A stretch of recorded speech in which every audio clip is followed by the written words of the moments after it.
భగవద్భక్తులైన శ్రోతలకు నా హృదయపూర్వక నమస్సులు. భక్తి అనగా ఏమో కాదు, భగవంతునిపై అనురక్తియే భక్తి. ద్రవ్యయజ్ఞము, తపోయజ్ఞము, యోగయజ్ఞము, స్వాధ్యాయ రూపమగు జ్ఞానయజ్ఞము ఇవన్నీ కర్మ మార్గమునే సూచించును.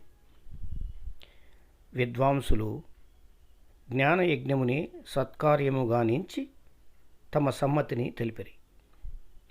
అదియే శ్రీమద్ భాగవత ప్రవచన పారాయణపూర్వక జ్ఞానయజ్ఞము.